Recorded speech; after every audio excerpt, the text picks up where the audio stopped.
Hi guys, Miss Street is bringing you down 5th or 6th period on Friday to meet an author, and the author had asked that we book talk the books to you because she'd like you to at least know about the books before she comes. This is put together right before spring break. It's something that's free because we have some connections through the public library system, so it was a great opportunity. And I'm going to be busy teaching today, and I'm going to be gone tomorrow, so I need to do this via video to you today. So here we go. The author's name is E. Lockhart. Emily is her first name. A little tidbit about her is that she used to only go by E. Lockhart, but then she had to have her web site redesigned, and someone had bought the rights to elockhart.com, and so she had to actually use her full name.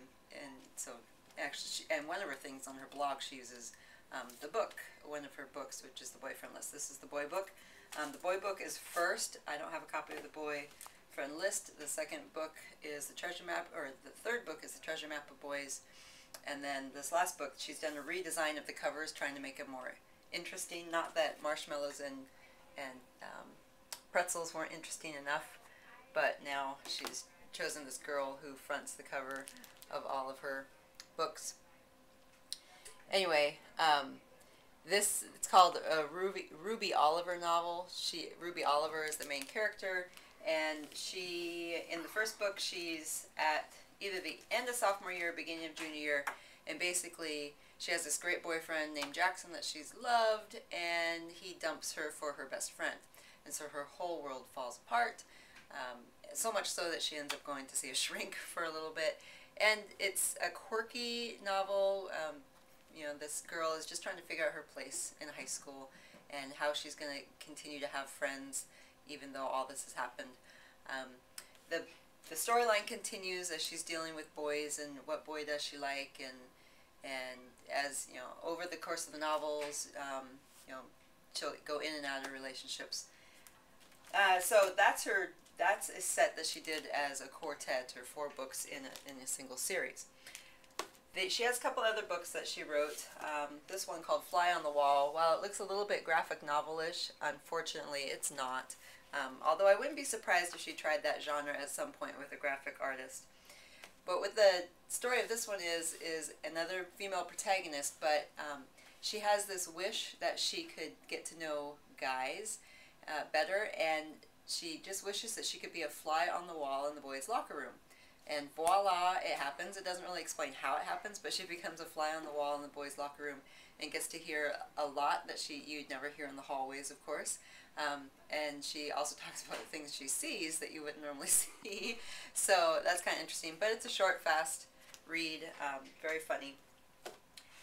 Another one that Miss Street might have read as well, and she could talk more about it, is called Drama Rama. This is two main characters, although the protagonist still is a female voice. A girl named Sarah, she changes her name to Sadie when she goes away to summer drama camp. She can't stand her life in high school.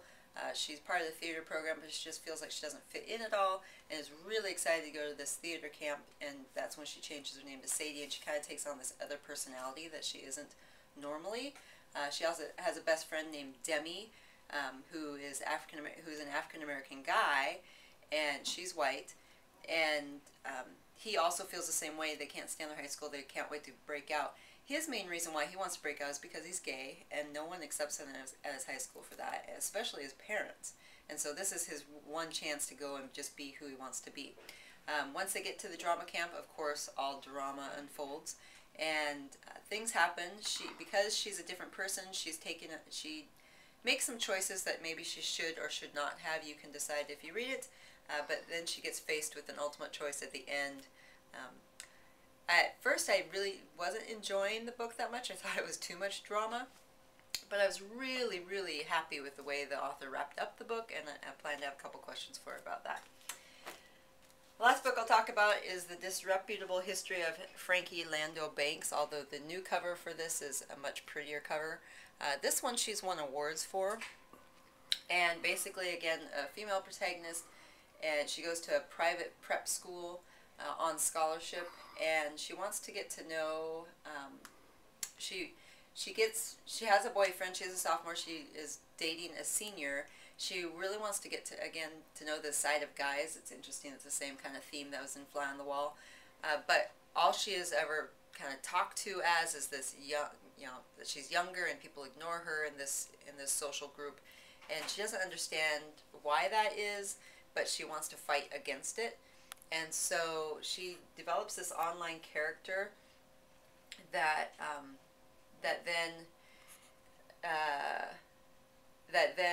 befriends a secret society that goes to this school, and the secret society is made up of these guys, and one of the guy that she's dating. She befriends them online, and they kind of take her/him, they think it's a guy, they take her/him in, and the secret society, their job is to kind of pull pranks on the school, and so she gives them more and more ideas for pranks to pull, and as the pranks get more popular, she really wants her real personality to come out, and so that they know it's her that's who's the mastermind behind all these ideas. But that's going to cause problems too, so you kind of have to figure out, if you choose to read this one, you'll get to see what she chooses to do to be able to be the mastermind, but will she also have to take the fall? So that's the disreputable history of Frankie Lando Banks. And so there you go. There's a book talk. You guys are going to get to meet this author on Friday, and we'll see you then. Bye.